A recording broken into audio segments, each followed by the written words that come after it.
Romany and Raq by G Bramwell Evens.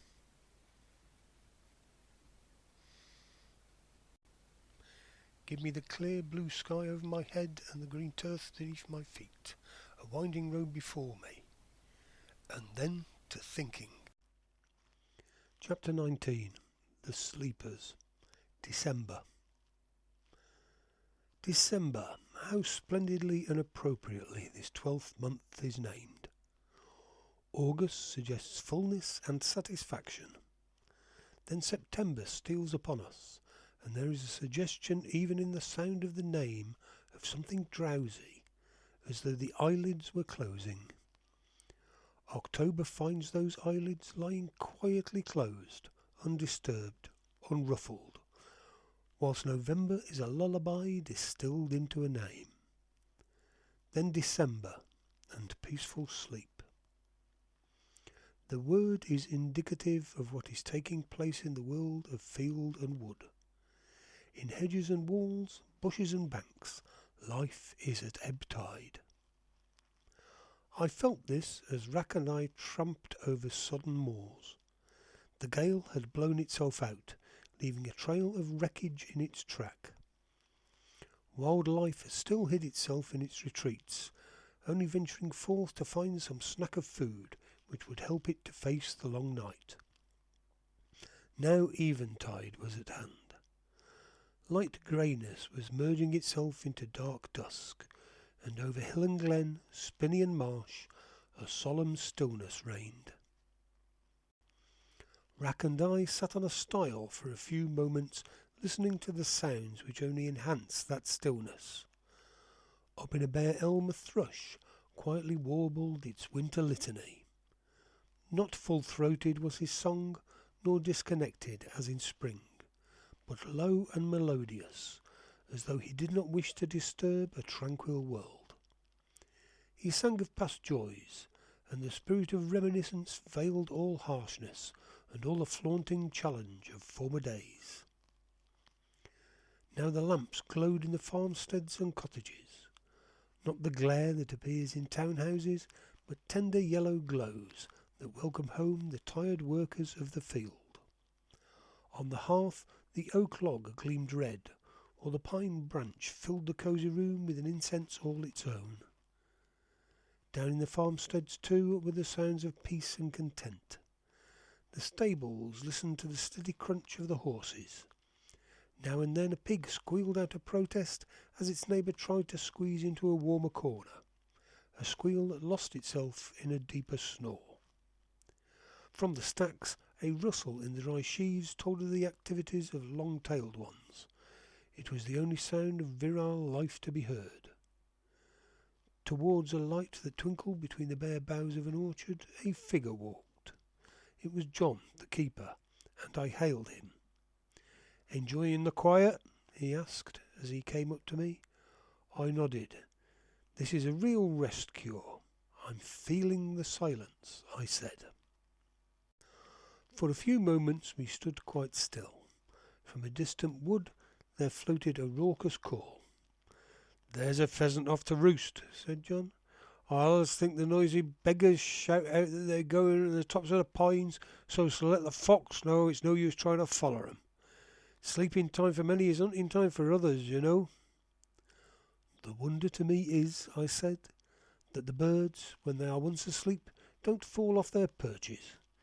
It must be a ticklish thing to hold on to a branch and to keep your balance when you are dreaming."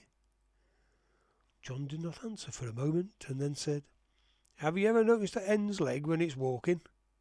If you have, you'll have noticed that every time it takes a step, its 3 toes spread out when it treads on the ground." "That's true," I murmured. "But," said the keeper, "as soon as it lifts its foot off the ground, them 3 toes close like an umbrella and bend round in a kind of grip. You've noticed that too, I reckon?" I answered nothing, as I had not really observed the way a hen walks, but when John mentioned it, then I recognised his apt description. "Well," continued the keeper, "as soon as a perching bird alights on a branch, it grips it with its toes, and as soon as it crouches down over its legs, nature locks them sure and tight in that position. So it can get to sleep and can't fall off its roost, I said. It can't fall off, echoed John, but as soon as it rises ready to fly down, the rising up turns the lot back again, see? We walked on together towards his cottage. Talking of sleep, John continued, have you any idea of how wild nature takes its rest? I had to confess that on the whole I had never given the subject much consideration. That birds usually put their head under their wing, and that rabbits and foxes crept into dark holes was about the extent of my knowledge. But when John asked his question, I at once saw that investigation might prove interesting. So I said, where do the birds sleep, especially at this time of year? For answer, John turned aside to one of his outbuildings, which was covered with ivy, and gave the climbing leaves a few vigorous hits with his ash stick. Immediately there was a fluttering and a scurry, and a score of startled birds vanished into the dusk. That's where the sparrows sleep anyway, he said. And even as he spoke, there came from the wood the long, quavering hoo-hoo, hoo-hoo of the brown owl. I'll bet that old night prowler knows every inch of this ivy, he said. Why? I asked, in order to draw him out. It's not thick enough for him to sleep in. It's a happy hunting ground for him, I reckon. I wasn't thinking of it as a roosting place.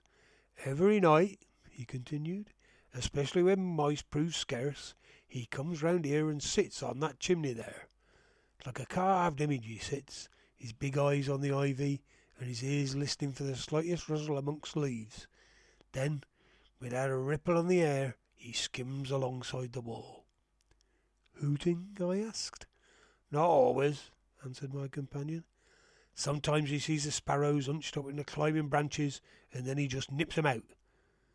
Other times see him sort of disturbing the outside leaves with the tip of his wings, brushing against them like a brown ghost. Then, if he finds an out, he'll turn and send a cold shiver through every dozing sparrow by sounding his quavering call. That very hoot must sound to him like the waves of death, and hardly knowing what they does, they come out of their refuge. Feathers, bones and all vanish down that girt gullet. Leaving the ivy-coloured building, John led me towards his sty. We could hear his bacon in the making, lying in blissful ignorance that one day they would swing from the dark rafters of his cottage. Under the tiles near the ridge of the roof was a very small hole, and he told me that it led to a very snug cavity. Them pigs act as central heating for it, he said with a smile, and, giving me a lift for a fraction of a second, I flashed a torchlight in it. What do you see? Asked John. About 7 or 8 jenny wrens all bunched up together. That's how the little lot of 'em keep warm in the winter nights, he said.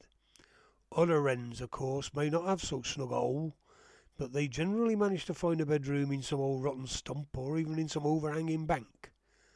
As we walked towards John's cottage, I said to him, quite a lot of people still think that Jenny Wren is the mate of Cock Robin.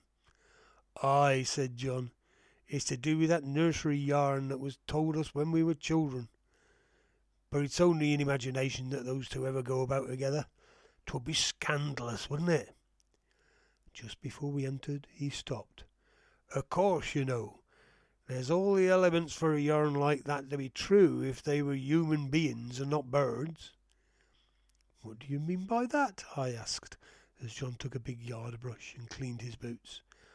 Well, he said, leaning on the handle of the brush, we find a good number of wrens' nests which are never used for laying the eggs in, even in the nesting season, and they do say as how the cock builds some of 'em. Ever heard of Jenny Wren let loose her tongue at you and give you a bit of her mind? Often, I answered. Well, John continued, but lowering his voice so that those in the cottage might not catch his words, if you live with a shrew like yon, I reckon you could build a sort of retreat where you could get a bit of quiet. And how does that fit in with the nursery yarn about the robin? I asked. Oh, laughed John at his own nonsense. Perhaps he stayed away so long after a particular bad attack that she thought he'd deserted her, so sought to vary the monotony by taking up with cock robbing. As a matter of fact, he said, as we entered the house, those extra nests are often used in the winter by them little jinnies. If you'll examine them carefully, you'll see that nature has made them so that they can pack themselves in tight and snug. You can't imagine thrushes and blackheads crowding 6 or 7 in a hole, can you? I must have looked as though I saw no reason why they too should not enjoy community warmth, for the keeper added, "What would they do with their tails? They can't fold 'em up, and both them birds are rather particular about their appearance. But the wren has little use for a tail. She only hops from one branch to another, so she's reduced it to vanishing point. And so in them nests they roost, body to body, and through its tiny door Jack Frost can't enter." After having the cup that cheers, Raq and I departed.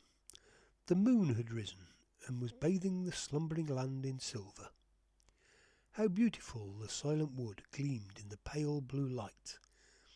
Every bare patch of ground caught the shadows of the bare branches, its bareness now chased with a delicate filigree work of fantastic patterns.